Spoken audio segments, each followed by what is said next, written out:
Hey everybody, it's JT. So, one of those topic videos. My mind gets to work and I think of these different topics.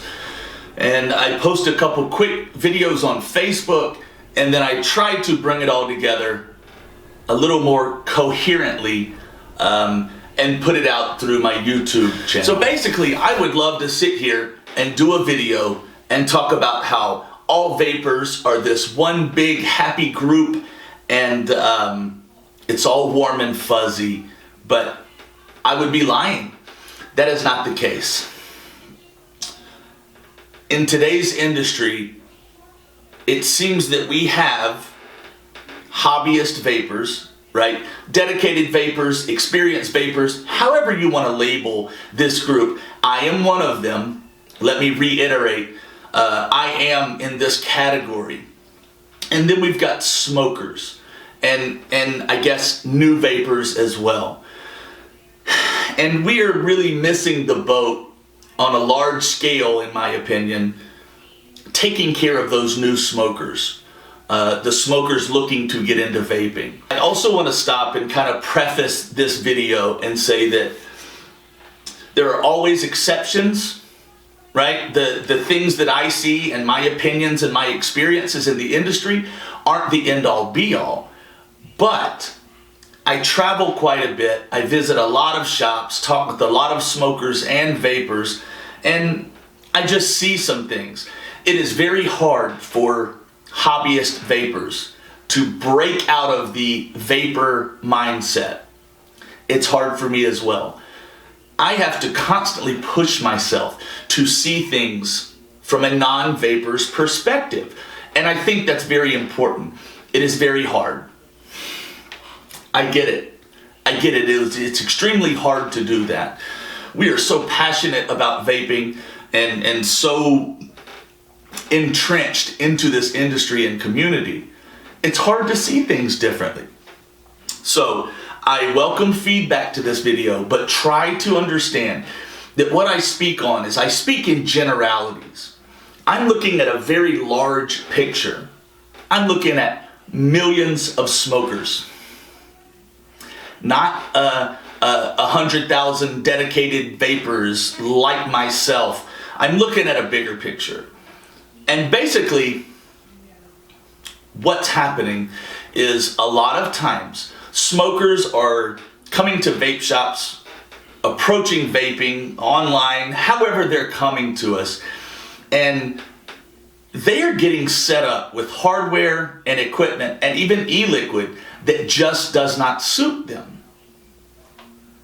It happens a lot. I get more and more stories every day of these situations. On the whole, a smoker is not looking for clouds and high wattage devices and huge air holes and vape conventions and trick blowing and coil building. They're not looking for the lifestyle. That might sting to hear, and you might hate me for saying it, but in general, on the whole, that's not what a smoker is looking for. A smoker is looking for a way to rid themselves of that habit. That's it. Of course, and here's where people are probably screaming at the screen right now. Of course, I know you have met a couple guys and your buddy grabbed a sub tank and a 200 watt variable voltage, variable wattage device and quit smoking that day and has been on a great path ever since. I get it, I support it, I love him and I love you for it. But on the whole, that's not working for smokers. They're looking for a tighter draw. They are looking for more of a throat hit. And basically, those are things that the vaping industry on the whole has gotten away from, right? Me, I use a very open draw on my atomizers. I use a higher VG juice. I want less of a throat hit. A lot of people, dedicated vapors, are the same way. And so the products have been introduced to fit our needs. And that's great for us. But us is very small. We are a very small group of people. We're passionate. We spend money on products like it's going out of style. And we are very vocal, but we are very small. Manufacturers and shops, and we are all missing the boat a little bit. It's becoming to be the norm for us not to even have products that are made for starters. There are so many shops out there that don't even really, a starter kit is kind of an afterthought at this point.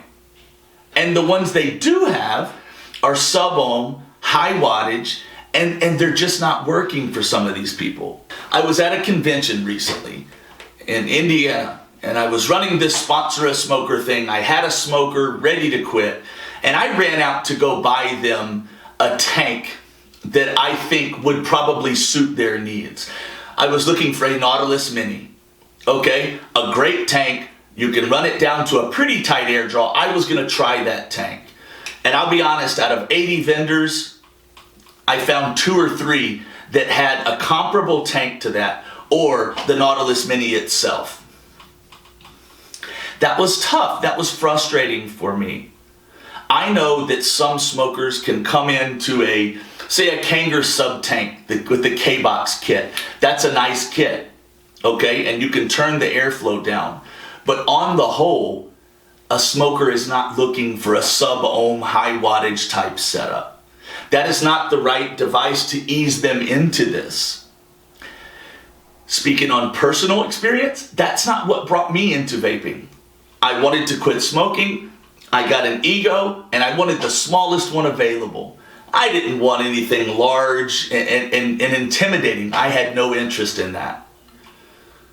Smokers simply don't have the same taste we do. And we have to remember that, and we have to make sure that we have options for them. Again, I am sure that this video will be filled with comments about how sub-tanks have worked great for them. And I think that's amazing. I'll repeat it. I think that is amazing that that is working for smokers in your area. But the bottom line is, on a big picture, millions of people, that is not what they're looking for. So I guess the reason for this video is just to beg vapors, people in the industry, to just take part of their mind and think about this. We've got to continue growing our industry and our community, and we can't really do that if we're all fishing in the same pond, right? If we're all going after the same dripper, rebuilder, high wattage crowd, we're not gonna grow anywhere. We've got to start throwing some lines out into the ocean. And the ocean is the rest of the world, the rest of the millions of smokers that are not being taken care of right now. I welcome your feedback. I look forward to reading the comments and responding, but it's just something that has concerned me, and I've seen it. I want to plug this real quick. Dimitri, the Vaping Greek, made a post a couple weeks ago about why don't we sponsor a smoker? And myself and my good friend John Denver are trying to do just that.